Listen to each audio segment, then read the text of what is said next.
અચ્છા. ઓ,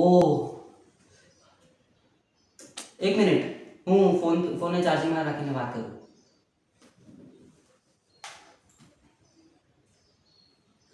હા, શું કહેતો હતો? હા, તારી બેની આંખ ખરાબ થઈ ગઈ.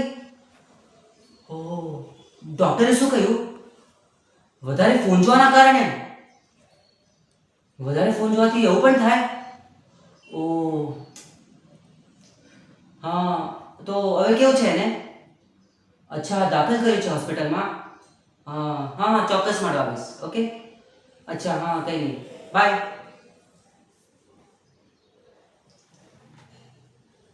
વોટ્સઅપ દાદાજી.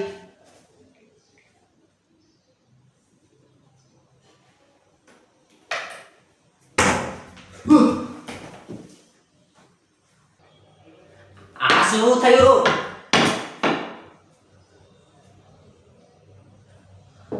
આ શું રામલાલ?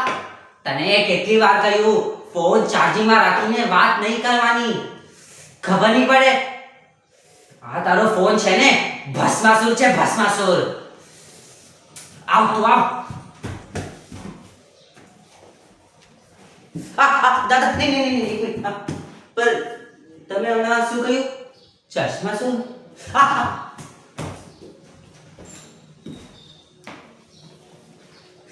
અરે ચશ્માસુર નહીં, ચશ્માસુર તો તું છે. મેં કહ્યું ભસ્માસુર.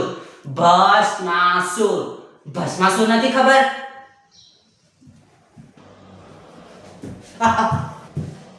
પણ દાદાજી, આ ભસ્માસુર કોણ હતો?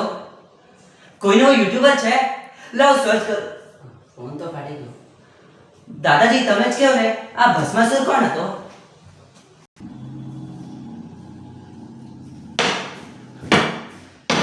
તું બેસ, અહીંયા બેસ.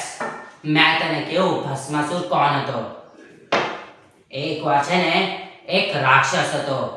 એણે શંકર દાદાનું ઘોર તપ કર્યું અને શંકર ભગવાન પ્રસન્ન થઈ એના સામે પ્રગટ થયા. શંકર ભગવાને કહ્યું, માંગ માંગ, જે માંગે તે આપું. અને રાક્ષસ કહે, પ્રભુ મને વરદાન આપો કે હું જેના માથા પર હાથ મૂકું તે ભસ્મ થઈ જાય. મહાદેવ તો ભોળા ભગવાન, એને તથાસ્તુના આશીર્વાદ આપી દીધા. મારો બેટો તો વરદાન પામીને ભોરાયો થયો અને હળી કાઢીને મંડ્યો બધાઈને ભસ્મ કરવા. પછી એકવાર તો એ મહાદેવના સામે જતો રહ્યો એને ભસ્મ કરવા. પછી શું? પછી તો વિષ્ણુ ભગવાન આવી ગયા મોહિનીનું રૂપ ધારણ કરીને, અને મોહિનીના મોહમાં આવીને ભસ્માસુરે પોતાના હાથેથી ભસ્મ કરી નાખ્યો.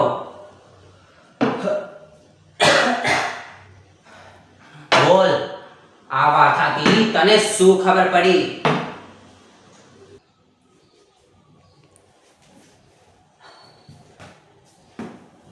પણ દાદાજી, આ સ્ટોરીનું મારા ફોનથી શું કનેક્શન?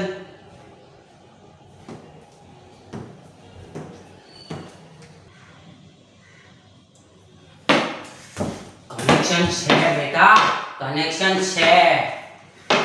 આ તારો ભસ્માસુર જેવો ફોન છે ને, એ તને પોતાની જાળમાં ફસાવીને તને જ ભસ્મ કરવા માંગતો છે. સારું થયું પોતે જ ભસ્મ થઈ ગયો. તારે આનો દુરુપયોગ નહીં, આનું સદુપયોગ કરીને પેલા આઈન્સ્ટીન જેવા બનવું છે. સમજ પડી? હવે કરશે તો એનો દુરુપયોગ? હા, કરશે કે નહીં કરશે? દાદા, નહીં કરા દુરુપયોગ, નહીં કરા. દાદા, હું બધું જ સમજી ગયો. હવે હું ફોનનો સદુપયોગ કરીને આઈન્સ્ટાઈન જેવો બની જવા. તો નવો ફોન લેવા જઈએ?